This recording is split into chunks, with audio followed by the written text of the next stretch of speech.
जिस घर में 4 मर्द हो चारों बेनमाजी, 4 औरतें हो चारों बेनमाजी, ये सारे की सारे रात के 12-1-2 बजे तक फिल्में देखे, कॉमेडी चलाए, व्हाट्सएप यूट्यूब में लगे रहे और दिन के 10 बजे उठे, यहाँ तक कि फरिश्ता आया बरकत लेकर, फरिश्ता वापस हो गया। उसके बाद अमीरों के पास दौड़ के जाए कि कमाई है मगर बरकत नहीं है। कैसे बरकत होगी? हुजूर की हदीस है, जो फजर की नमाज छोड़ेगा उसके चेहरे का नूर अल्लाह छीन लेगा, जो जोहर की नमाज छोड़ेगा अल्लाह उसकी रोजी से बरकतें खत्म कर देगा, जो असर की नमाज छोड़ेगा अल्लाह उसके बदन से ताकत खत्म कर देगा। चाहे वह रोजाना सेब संतरा का जूस पीता रहे, वह बदन से ताकत खत्म हो जाएगी। जिसको आप देख सकते हैं आज 18 साल का जवान भी हिल रहा है, 25 साल का जवान का चेहरे गाल का गोश्त अंदर धंसा हुआ है, आंखें धंसी हुई है, और बहुत सारे शादी से पहले नामर्द और हिजड़ा हो चुके हैं। मुश्तजनी ने, इस्लामबाजी ने, ज़िनाकारी ने, गंदी फिल्मों ने उसे नामर्द और हिजड़ा बना दिया है। दूसरे का क्या बिगाड़ेगा?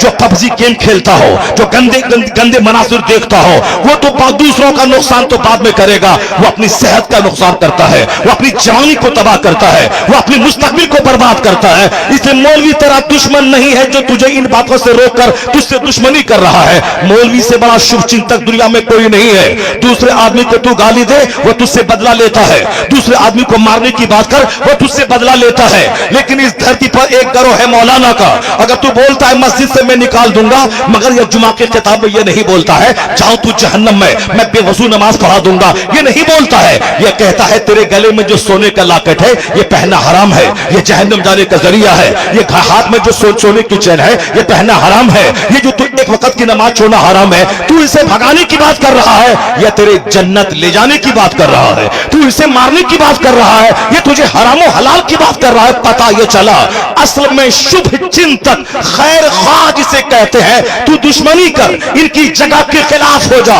इसे भगाने की बात कर, मगर ये तेरे जन्नत जाने की बात करता है, तेरी सेहत की बात करता है, तेरी आबादी की बात करता है। तो गालियां सुनकर जो तेरी रहमत की दुआ करे, इस धरती पर न कोई नेता है और न कोई IAS ऑफिसर है। अगर कोई गिरोह है तो वो उलमा की जमात है जो गालियां सुनने के बाद भी तुझे जन्नत का रास्ता दिखाता है, तुझे जन्नत का रास्ता दिखाता है। ये वाहिद गिरोह है आलिमों का। इसलिए खिताब में कभी कोई तुम्हारे खिलाफ कोई बात नहीं करता कि तुम चाहे जैसे करो जाओ जहन्नम में, हमको उससे क्या मतलब है, नमाज छोड़ दो चलेगा, रोजा छोड़ दो चलेगा, ऐसी बातें कोई नहीं करता है। वो हमेशा हमारी बदनिगाह, हमारी बदअमली पे सरजनिश करता रहता है, तंबीह करता रहता है, बदअमली की तनकीद करता रहता है। तो मैं आपसे कहना चाहता हूं कि आज इन उलमा की कदर कम हो गई, इसलिए दुनिया की हवस हमारे दिल दिमाग में ज्यादा हो गई, और आज हमारे घर का सबसे कमजोर टॉपिक आखिरत है। मेडिकल साइंस का चर्चा है, क्रिकेट का चर्चा है, फिल्म का चर्चा है, डॉक्टर बनाने का चर्चा है,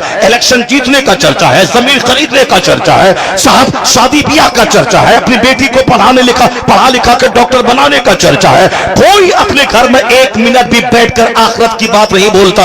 कई लाख मुसलमानों की बेटियां मुशरिकों के साथ भाग गई, उसके जिम्मेदार ये बाप है जो अपनी बेटी को कभी आखिरत और जन्नत और ईमान का महत्व नहीं बताया।